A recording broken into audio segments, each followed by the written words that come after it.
Okay. Good morning, everyone. So, are there any questions or concerns pertaining to anything we have discussed so far regarding vertex connectivity, edge connectivity?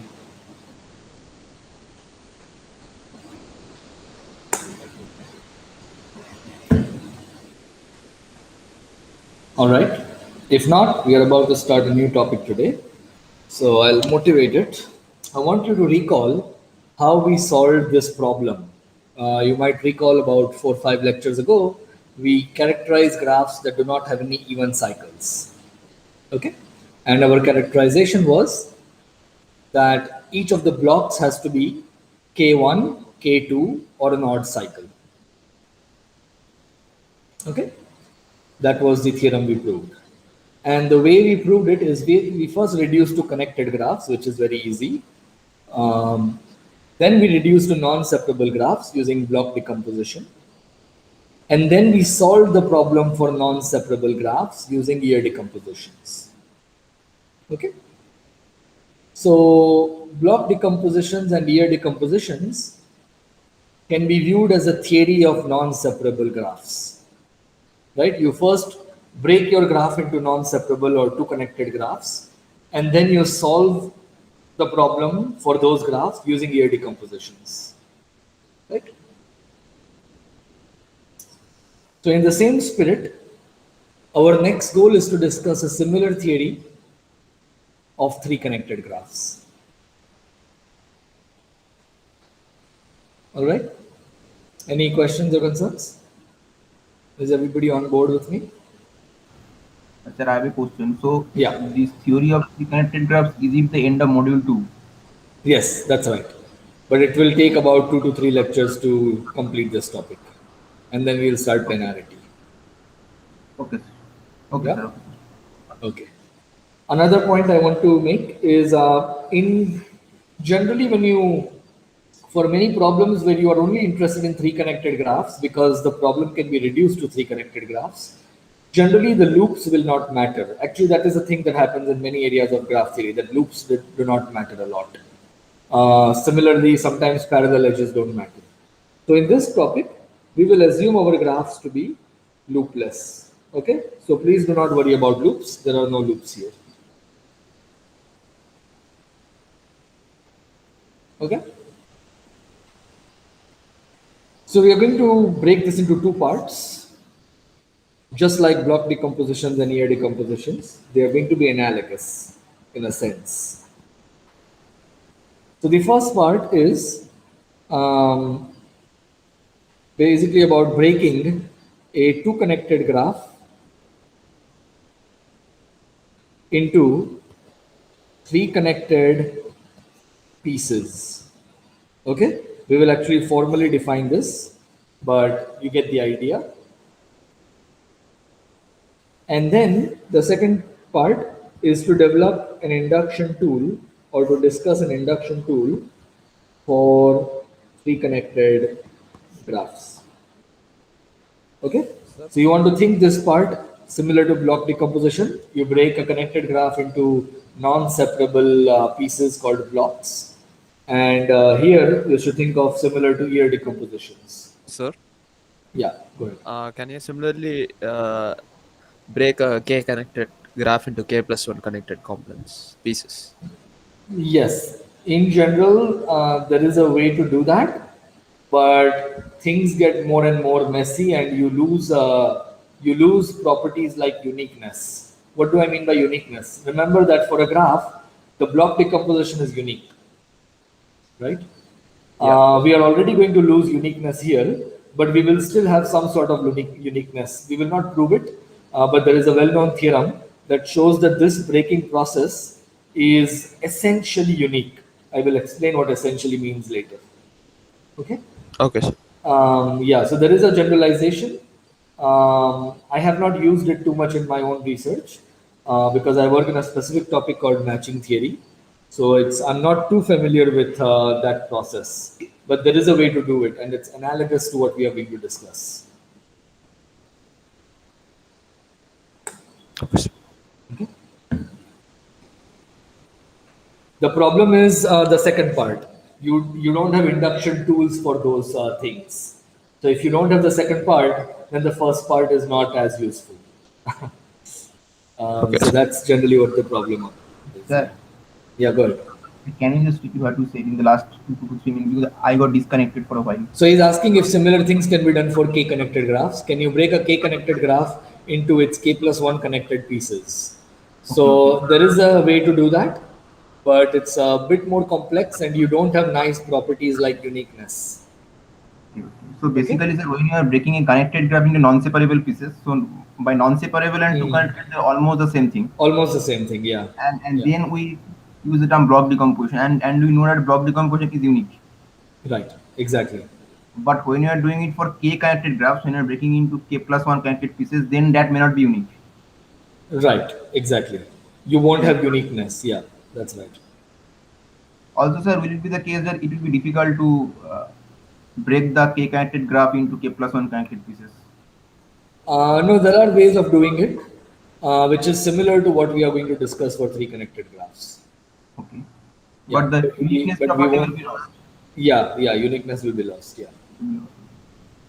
And sir, also sir, in part 2, we are using induction tool for three connected graphs. So if you want to do for k, then we have to find an induction tool for k That's connected right. That is exactly where the problem occurs. graphs. So there are no tools beyond three connected graphs. Okay.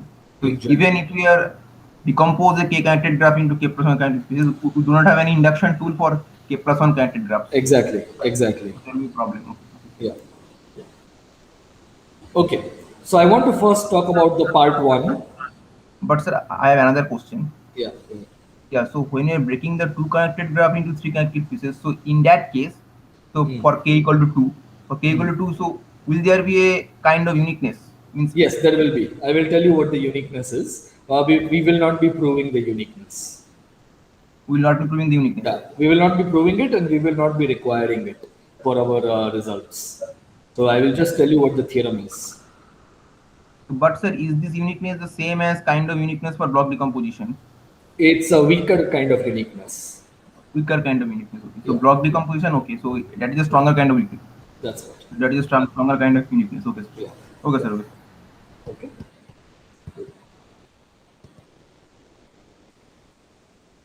Okay, so I want to first give you the general idea before giving you a specific example. Okay, what we are going to do is we are going to take a two connected graph with at least three vertices. I will not keep repeating at least three vertices. Okay, so you have a two connected graph, and if it is three connected, then there is nothing to be done. Okay, then we just stop. So let us suppose that this graph, it is not three connected. If it is not three connected, then we will break it. How we will do it, I will tell you later. But we will break it into smaller graphs. Could be as many graphs, 4 graphs, 5 graphs, depending on how you break it. G1, G2, G3, G4. All of these graphs will be two connected. And they will have lesser vertices in the original graph. So I will just call them smaller than the original graph, where by smaller I mean number of vertices. Okay? If any of them is 3 connected, for example, supposing G2 is 3 connected, and let's say G4 is 3 connected, then we will stop here. Okay? Then we cannot break it further. Maybe G1 is not 3 connected. Then we will break it further into smaller graphs, G4, G5, G6, whatever. Okay? Again, these will be two connected and they will be smaller than the previous graph, G1, the parent of these graphs. Okay? So you can think of this breaking procedure like a tree. We will call it a decomposition tree actually. Okay? Same thing here. If it is not three connected, then you break it further into G6, G7, G8, right? You get the idea. You keep doing this thing. Okay? What will happen at the end? Because your graph has a finite number of vertices, if you look at the leaves of this tree, so leaves will include, for example, G2, G4, so on. right? If you look at the leaves of this tree, they will just be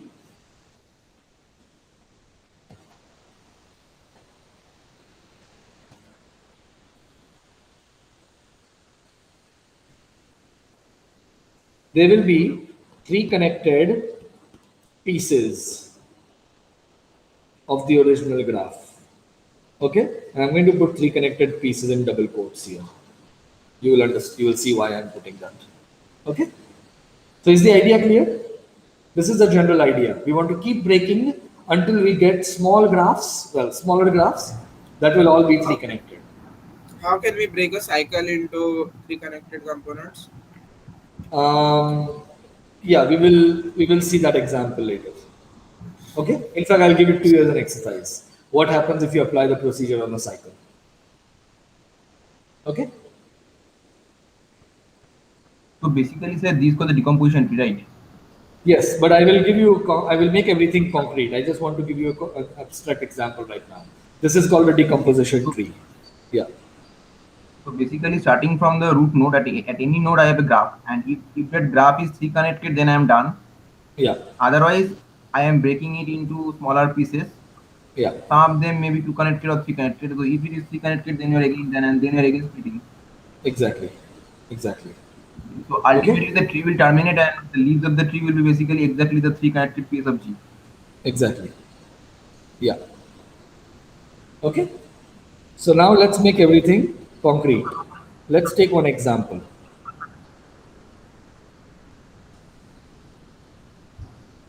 But sir, when you are breaking a graph into smaller pieces, so what do you what do you mean to say by breaking? Means Yeah, what is the that's what formal I'm definition making. of? That is what I'm going to make precise now. Okay. So consider this graph here, G. G is a two connected graph. But as you can clearly see, the way I have drawn it, it's evident that it is not three connected because you have a two vertex cut here. Okay. Let us call this graph, let us call this vertex X and let us call this vertex Y. Okay. In this particular case, when you delete X and Y, you get exactly two components. In general, you could get as many components. Okay. So this set S equal to XY is a two vertex cut.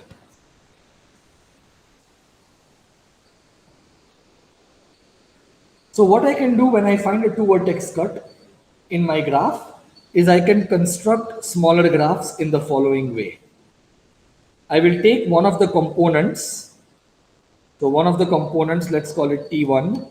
So I'm referring to T1 as the vertex set of the component and T2 is the vertex set of the other component. Okay. T1 and T2 in this example are vertex sets of components of the graph G minus S. So my first graph will be, I will take T1 along with S and I will look at the induced graph formed by these vertices. Okay. And my second graph is going to be T2 along with S.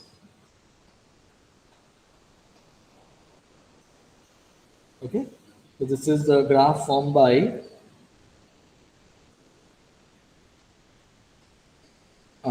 induced by T1 union S and this is the graph induced by T2 union S.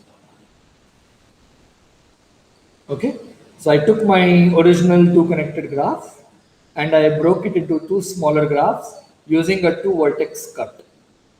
But there is a problem here. Does anybody see the problem?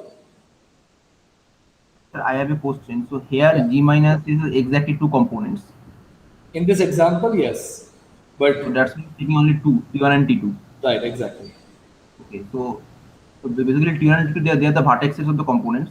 And Right. when you are decomposing it, so in the first graph it will be the induced subgraph on T1 union S.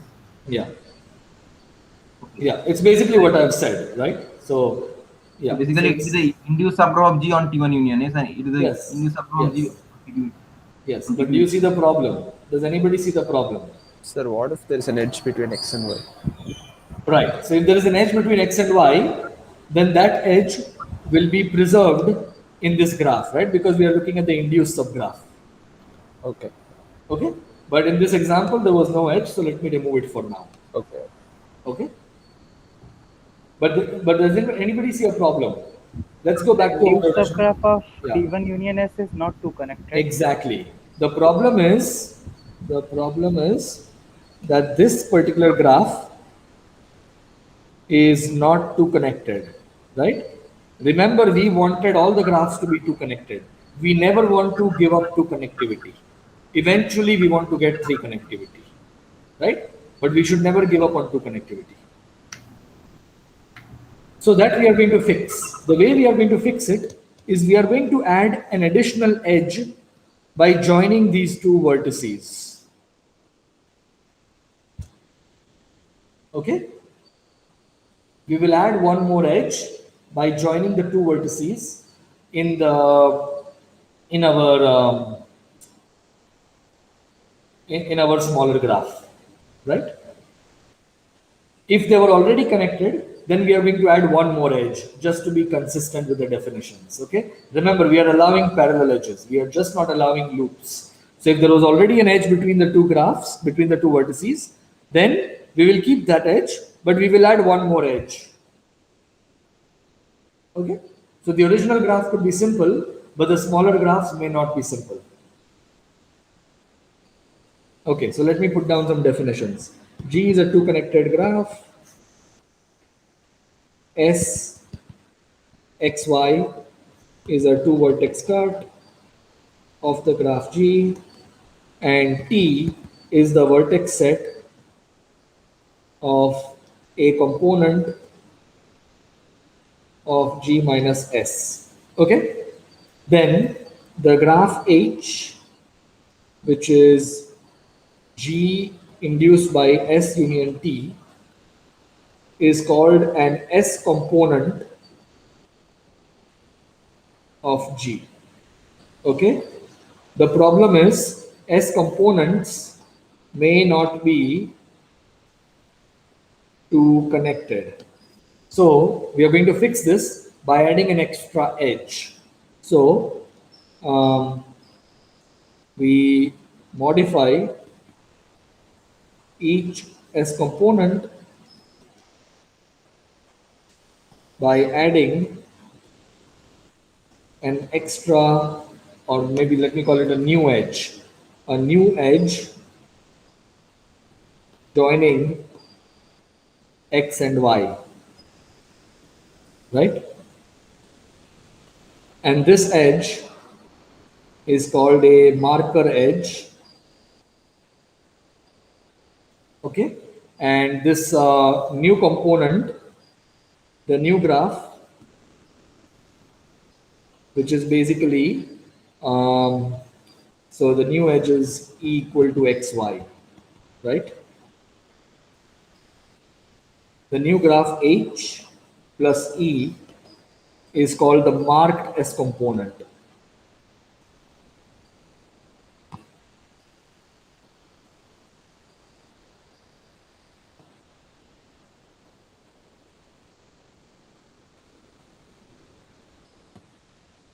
Okay. So in our example, we did not have this edge to begin with. So I'm keeping the same example as before. So we have added a new edge E joining X and Y. Okay. And these two are our marked S components.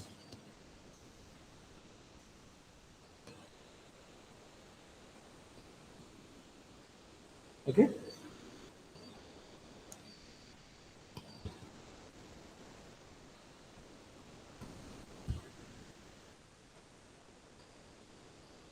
And I'll give you a simple exercise to prove theorem 9.9. I personally don't like calling it a theorem. It's a very simple statement. I would rather call it a proposition. Do it yourself. if you take any two connected graph and you take a two vertex cut, then the marked S components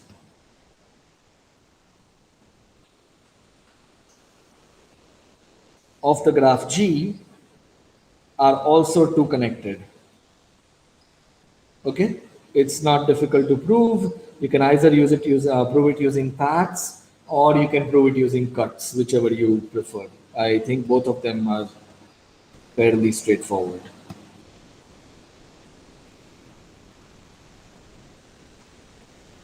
Okay, are there any questions or concerns regarding this procedure? I have shown you a small example with just one step.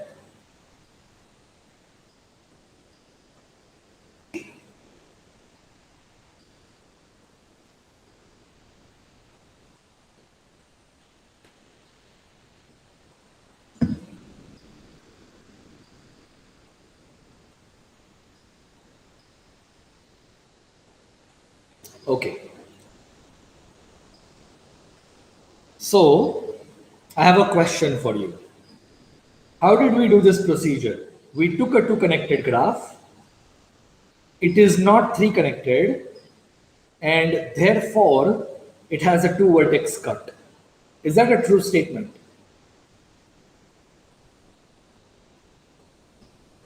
If a two connected graph is not three connected, then it has a two vertex cut. Is that a true statement?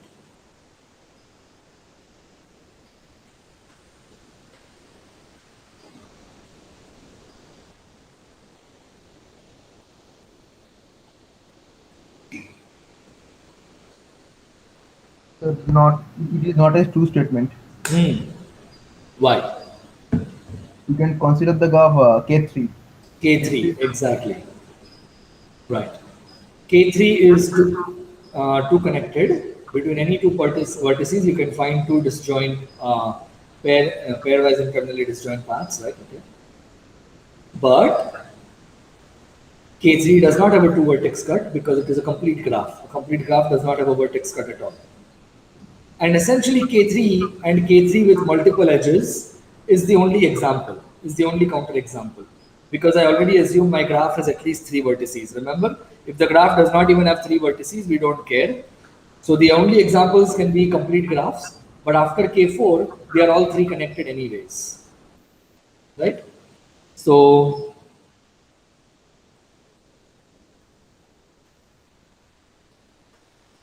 the point I want to make here is Actually, for graphs having at least four vertices, if it is two connected but not three connected, then it must have a vertex exactly. cut of size 2.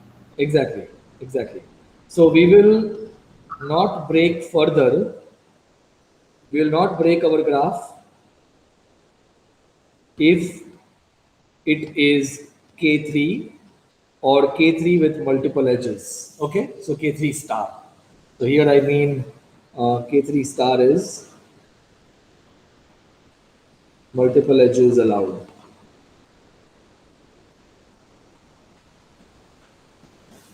Okay.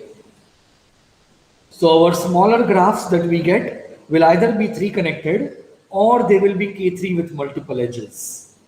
And we will call all of these the three connected pieces of the graph, though technically speaking, K3 with multiple edges may not be three connected. Okay? Sir, I have a question when getting Yes. some notation. When you are writing K3 star, we mean multiple edges between any pair of vertices. Right. Yeah. So it's not a regular formal notation, but I often use it to save words. Mean basically between any pair of vertices, we keep as many multiple edges as possible. Right, as many as you get in your decomposition tree. Okay, so now I want to show you an example where we will actually get K3 with multiple edges in different ways. Okay. So I want to make one slightly big example.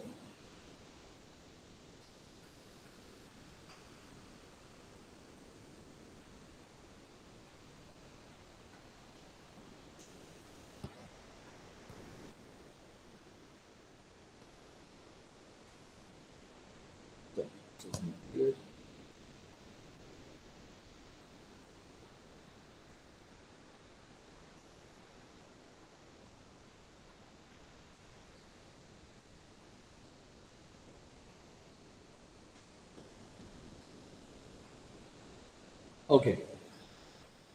Is the example clear? Okay, so that's one our graph G, which is a two connected graph, but it is not three connected because you see lots of two vertex cuts. Okay, and I want to break this graph into its three connected pieces by choosing two vertex cuts at a time. Okay, so I'm going to choose specific two vertex cuts. Notice that one can choose any two vertex cut they want. So there is a freedom, there is some freedom in this process. Okay, so let's say I first choose S1. So actually, sir, this freedom Yeah. destroys the uniqueness Exactly, exactly. because because the graph may have many two vertex cuts. So depending on the Exactly. two vertex cut being at the first level, the Yeah, decomposition tree exactly. will Because you have choice, you cannot immediately say there is uniqueness. Exactly.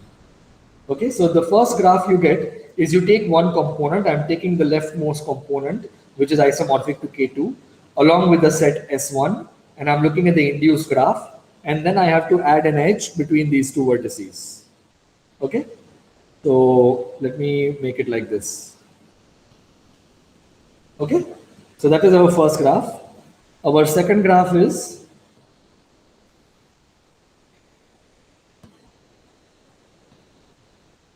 okay. So let me call this edge E1. Okay, and our third graph, um,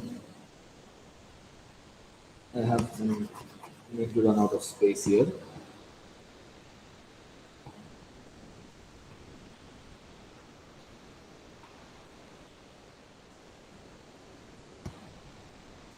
Okay, and what does this look like? This looks like this, right? And there is one more edge like this, and there is an edge here. Okay, I think I missed one edge here and one edge here. Okay, great. So we got three graphs here. This is our graph G1, which is isomorphic to K4.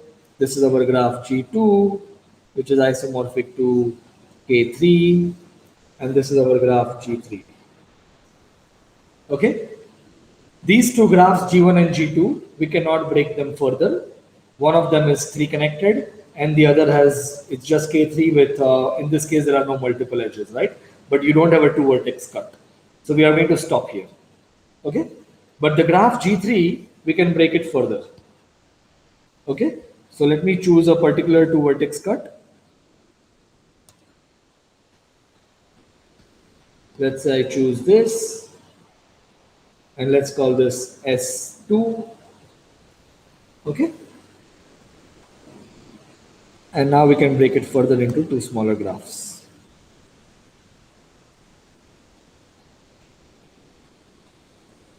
So now this is our S2. This graph looks like this, and we add a multiple edge here.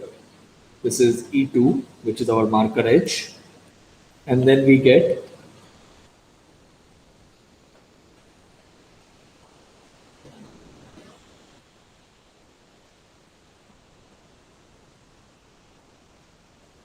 um, we get this graph. Okay, does everybody agree?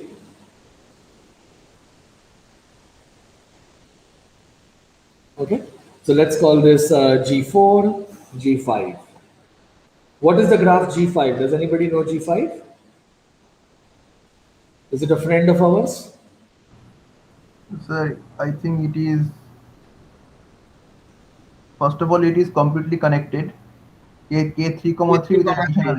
Yeah, K33. That is what it is. It's a complete bipartite Yeah, graph. Yeah, good, K3. Yeah. good. Okay, so now G4 is still not three connected, right? G4 is not three connected. It is not K3 with multiple edges. It has a two vertex cut. Let's call this S3. Okay, and now we can break it further into two smaller graphs.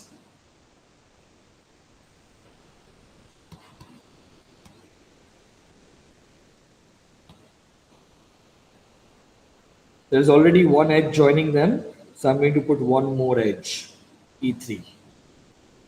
Okay? And again, I'm going to get the same graph with a new edge, E3. Okay? And so these are our graphs, G5 and G6. Okay? And now both of these are K3 with multiple edge, so we cannot break it further. We will stop here. So what are our final graphs? We got a K4. We got 3 copies of K3, G2, G5 and G6. Some of them have multiple edges, some of them don't have multiple edges. And we got a K33, G5. Okay? Sir, I have a So question. yeah, go ahead. So what is the purpose of keeping multiple edges? Because multiple edges don't affect the connectivity of the graph, right, sir? Yes, there is a reason for it. So when are multiple edges being created? Multiple edges are being created mostly because of your marker edges, right? Yes, yes. Okay, so that's if you take a simple graph, the multiple edges are only created when you put marker edges, Yes. right? So if you want to just make all the definitions very consistent, it's better to keep them because otherwise you have to say, oh, if there is an edge, then I will not add a marker edge. Otherwise, I will add a marker edge. So we are just going to keep them, right? So not to make things very complicated. And there is another advantage. If you have marker edges, then notice that G is equal to G1 union G2 union G3 minus the marker edge. So if you have marker edges, you can also go back to the original graph by taking the union of all graphs at one stage and removing the marker edge, which was extra. Do you see that? Right? Yes, sir. Yes, sir. Okay. So we have some advantages of keeping them. If you don't want them, you can throw them away and then you can do your decomposition procedure. But you just have to make sure that it's not affecting your problem, right? And generally it will not. In many problems, multiple edges don't matter. Okay.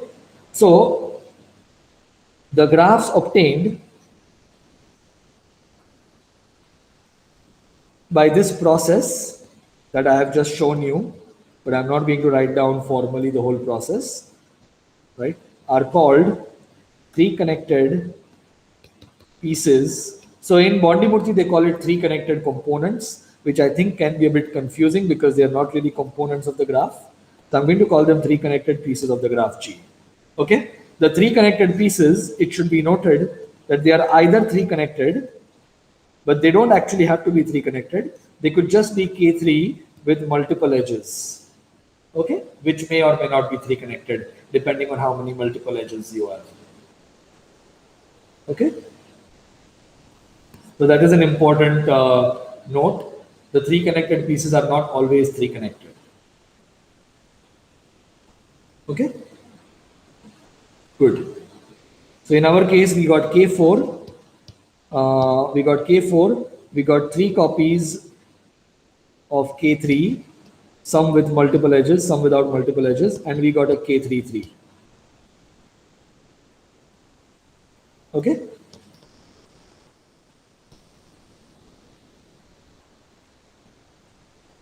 Good. Are there any questions or concerns?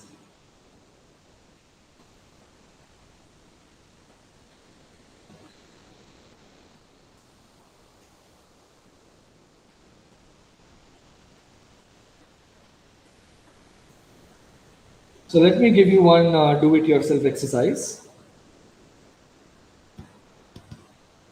Supposing G is a two-connected graph,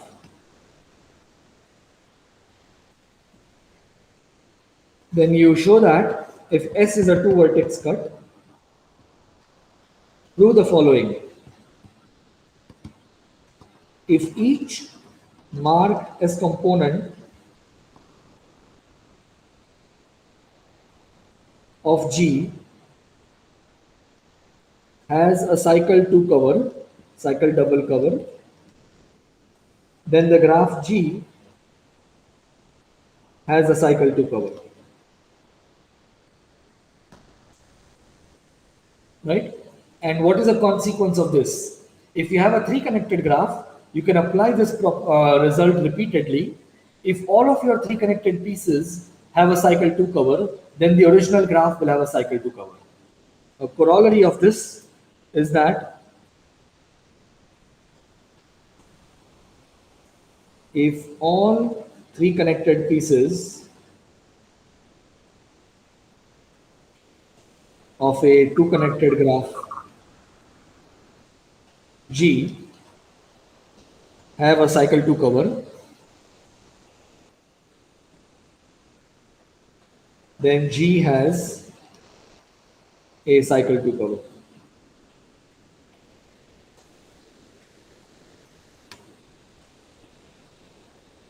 So then that means you stated a conjecture, cycle double cover conjecture. It will Yeah. suffice to prove the conjecture for 3 connected graphs. Exactly. So the point is that it suffices to prove the cycle double cover conjecture for 3 connected graphs.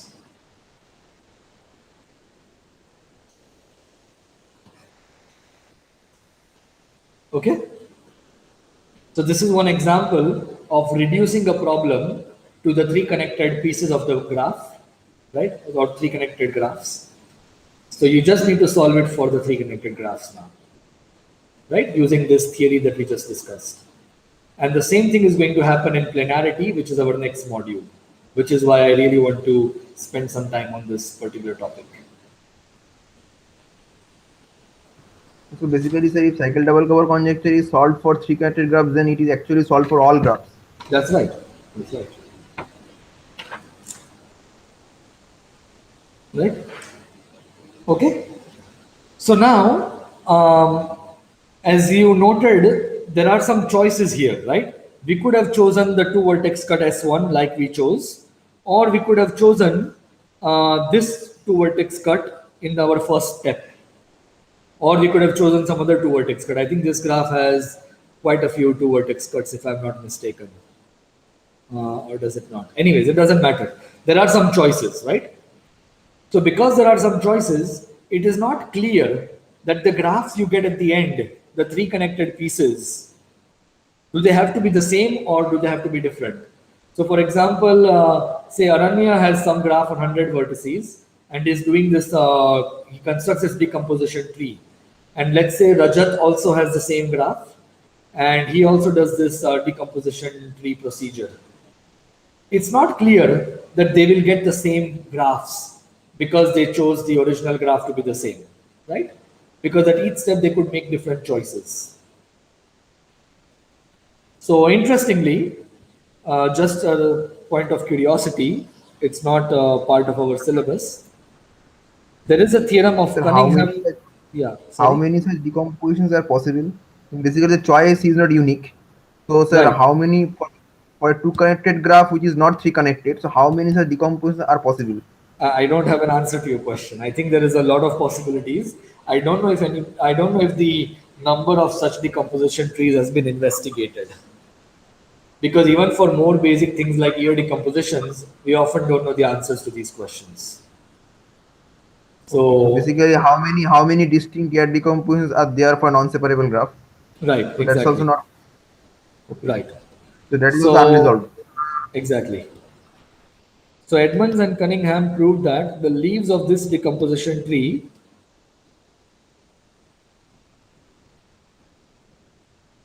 are actually uniquely determined. So what do I mean by leaves? Leaves are exactly the 3 connected pieces, right, obtained by this process, are uniquely determined by the graph. They're either 3 connected or K3 star. Right, right. Up to multiple edges. So what does this mean? Up to multiple edges means that what did we get? We got K4, we got K3, one K3 which is simple. We got two K3s with multiple edge, two multiple edges, each of them, and we got K33. So let's say this is what Arindam gets, Aranya gets, sorry. Then Rajat would also get the same graphs, except that he could have different multiple edges. So he could get K4 with multiple edges, he could get K33 with multiple edges, he could get K3s which are all simple, for example. Okay? But if you remove the multiple edges, then the underlying simple graphs will be the same. So So another way basically, to sir, we can say that in any decomposition tree, the number of leaf nodes remains same. the number And is if also we same, yeah. consider and if we Yeah. consider two distinct, say, decomposition trees, say one is T1 and T2, then if we consider any leaf node of T2, there will be a leaf node of T1 such that their underlying simple graphs are isomorphic. Yes. The underlying simple graphs of the three connected pieces are uniquely determined by the original graph G.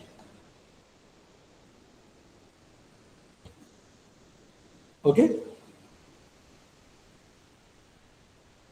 So we will not be proving this. Means sorry, uniquely determined by G by means up to isomorphism, right? Yes. Yes, up to isomorphism. Okay? In fact, I myself have never read a proof of this theorem, unfortunately.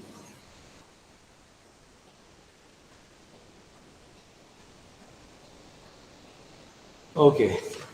Any questions or concerns regarding all of this stuff? Sorry, is it a very recent result by Cunningham and Edmonds? No, it's 1980. I think I wrote down, did I not? 1980. Okay. Yeah. So find a two connected graph and two decomposition trees which result in different three connected pieces. Okay? Another do it yourself. Construct a decomposition tree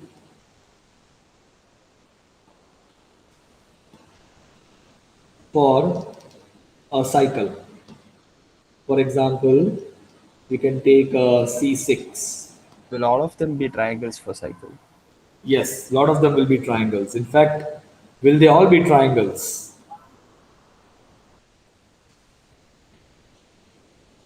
Yeah, I think they will all be, they might all be K3s. With multiple edges, right? Yeah. Okay, good. Okay, any questions or concerns?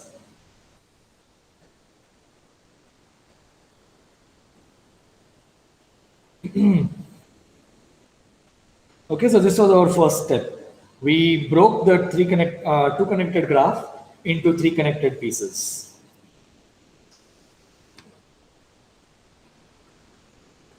Now I want to discuss an induction tool for three connected graphs. We have some 5 minutes, so we won't be able to finish this topic, but hopefully we will make some progress.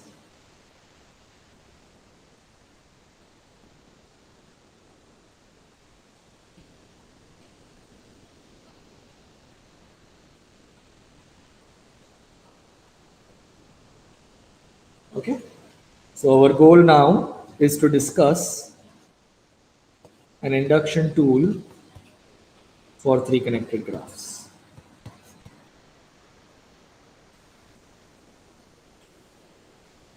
Which may also be viewed as a generation theorem, but we will come to the generation part later. We'll first talk about induction, right? So what do we want to do? We want to take a three connected graph and we want to get a smaller three connected graph from that. Okay? So let's look at one example.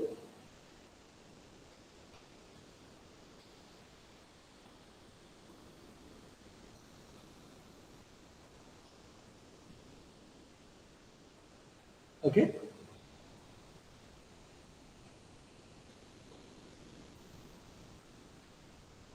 Notice that in the case of two connected graphs, we had ear decompositions, right? What did an ear decomposition do? It took a two connected graph, then it removed an ear, and it got a smaller two connected graph. You keep doing this until you get a cycle. right? And then you cannot make it any smaller. So all the things you got, they were subgraphs of the original graph, right? Because you're always removing an ear, so you'll get a subgraph of the original graph. Then you again remove an ear, you get another subgraph. That is too much to ask for three connected graphs. You cannot get such a result for three connected graphs because you can have examples where every proper subgraph is not connected, right? And this is already a rich class of three connected graphs. So that is just too much to ask. What turns out to be useful is contraction of an edge. But remember, contraction of an edge does not give you a subgraph. It gives you a new graph, right? So we are going to look at contracting an edge because that turns out to be the correct way of looking at doing induction on three connected graphs. Okay, so I want to consider some edges here. Consider the edge E1, F1, and E2 and F2. Right now I want you to focus on E1 and F1. Okay, so what happens if I contract the edge F1? Okay, so how do you do this? You first draw everything else which is not an end of F1. So you draw these four vertices.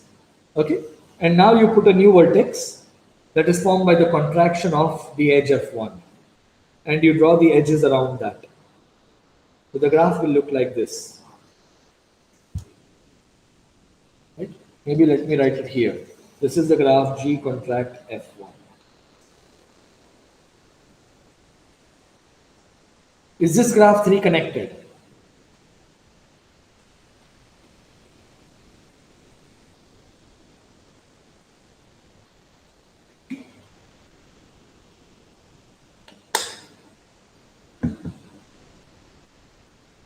I think so.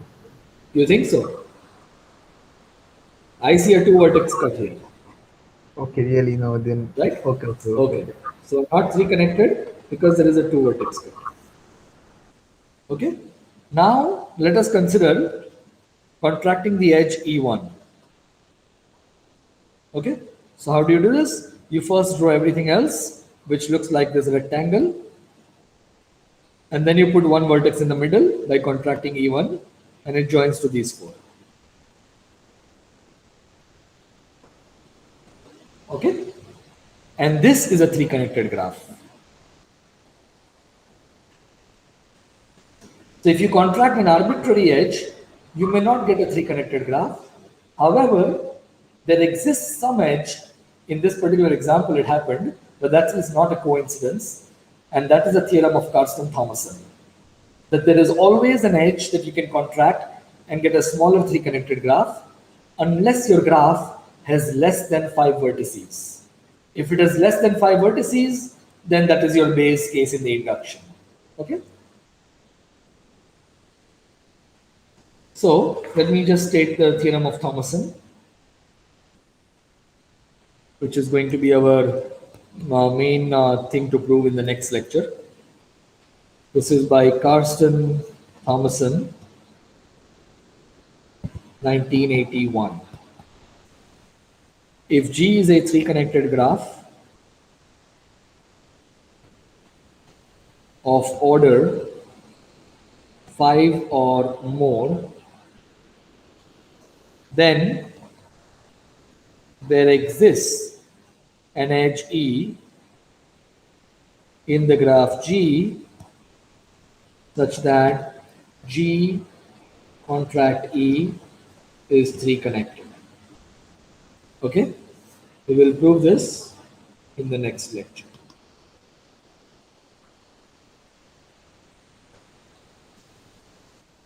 Okay, good. What I want you to do is I want you to, so this graph has 5 vertices. Try So, sir, contracting. Yeah, go ahead. after contracting the AG, so by this theorem, Thomason's theorem, so we can say that there exists an answer that G minus E is three connected. So if it has at least, if G minus C has at least 5 vertices, then again by applying a theorem, you can say you can again contract an edge and get a Uh-huh. three-connected graph.